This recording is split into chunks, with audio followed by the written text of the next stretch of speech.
Well, listeners, there is a lot going on in the world of Battlesnake right now. Of course, we've been playing all the brand new singles as they've been coming out, and we're edging closer and closer to the day that the new album comes out. And also, of course, there's been some Australian tour dates announced as well. So tonight we thought to get to find out a little bit more about this brand new album and, of course, the tour coming up as well, we'd get a couple of members of Battlesnake on the phone to chat all about it. Welcome to the show, Dan and Elliot.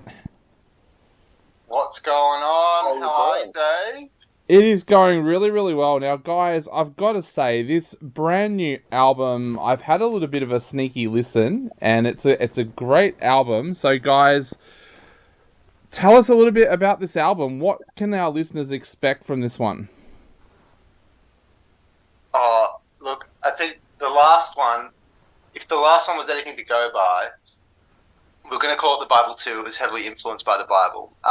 And then this one is more kind of about this, the core of it was this guy called Road Warrior who descended into hell to have a fight with the devil. And that was kind of the genesis. Is that right, Sam?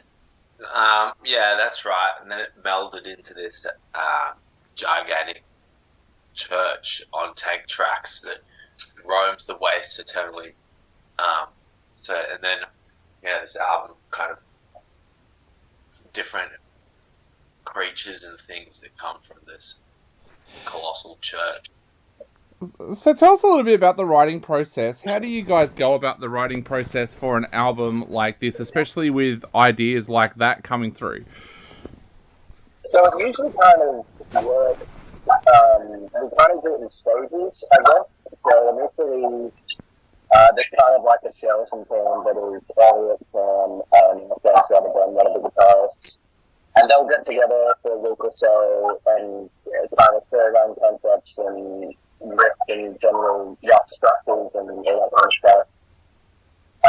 And then that will get done, that will all get sent to the rest of us, and then you'll kind of all start molding it with our own little idiosyncrasies into basically what it becomes. So for this record, we kind of did it in the studio, which we hadn't done before. So it was all very off the cuff and quite quick in a way, which was different for us, but that's basically the way it works. It starts with the skeleton and then we all just kind of chip away at it in our own particular ways. Yeah, I think what's crazy about this one is that we hadn't actually written a lot of the material until we got to studio. Like, I don't think any of the guitar solos were actually written before we were before the guys wrote them when we got to the studio, which is crazy. Yeah, that was fun. We only had 10 days in the studio, so we were writing and recording it all. It was crazy, but really, really fun. Does that put pressure on you in the studio then, when you've got to sit down and suddenly come up with riffs and things like that? For sure, but, you know... It definitely does. It's interesting. I think this band really functions particularly well with deadlines. It's something that we talk about a lot. We're all quite neurodivergent and, you know, all that kind of stuff. So when we set ourselves like almost an unrealistic deadline for something, we tend to kind of hunker down, and for the most part we're all quite good under pressure and we can kind of produce, I mean, I would say with the new record a lot of my best work. Awesome. Just out of necessity more than anything else. Did you guys kind of sit down and talk about what you wanted from this album beforehand? Because some of the things I'm hearing about this album so far is I've heard that it's an album that Black Sabbath would have been proud of. It's an album that Dio would have been proud of. Did you guys sit down and kind of talk it out about what you wanted this album to sound like beforehand? Oh mate, I had a list in my phone, like in my notes, of just like things that like basically objectives that I wanted to achieve for the album. I think one of them was for it to just be weird, like be weirder, get weirder, don't be afraid to like push the boat out even further, which I think, especially in that 10-day time frame, it's quite difficult, but that kind of chaotic nature lent itself really well to the weirdness, I think. Yep. So you guys are about to head off to the UK and Europe. How are you guys feeling about that? Like, are you already there? I'm not 100% sure how it's working at the moment, but how's that feeling for you guys? Yeah, so I'm already here with Sam, the singer, and a couple of guys coming soon. But yeah, feeling really like it's kind of very real now. It's felt a bit. It's been a dream of ours for ages to come and play over in the UK and Europe, obviously, because the market's so huge. But yeah, it's getting very real. The other guys leave in like 4 days or three or 4 Yeah, days. we fly on Tuesday from here. So yeah, it's pretty crazy. I think at least for me, it's only just kind of setting in that this is actually happening. It's just been so much planning and then emails and all that kind of stuff, and then so the fact we're actually getting on a plane and touring this foreign band for most of us as like a unit. This is probably the longest tour we've done together as well. So it's getting really exciting. Yeah.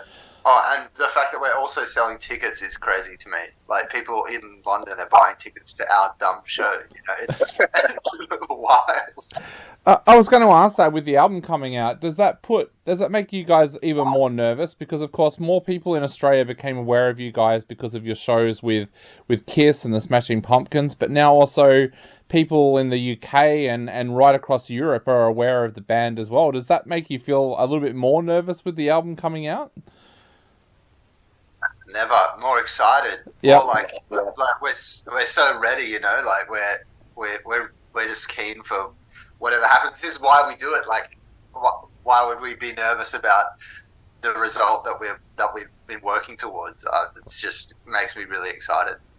We do have a third member of the band, of course, present as well, Sam. I accidentally left you out before with the intro, but Sam, That's okay.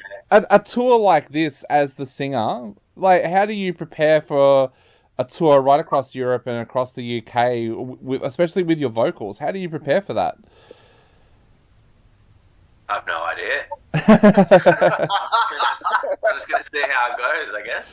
Yeah.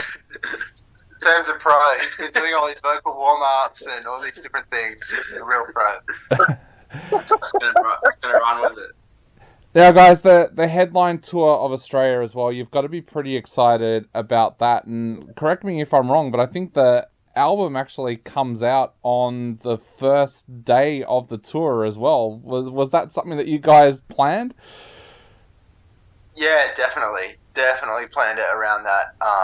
Well, actually, Emma, I'm going to give a shout out to Emma, our day manager. She came up with that idea of releasing the album on the winter solstice, which is the shortest and darkest day of the year, super spooky.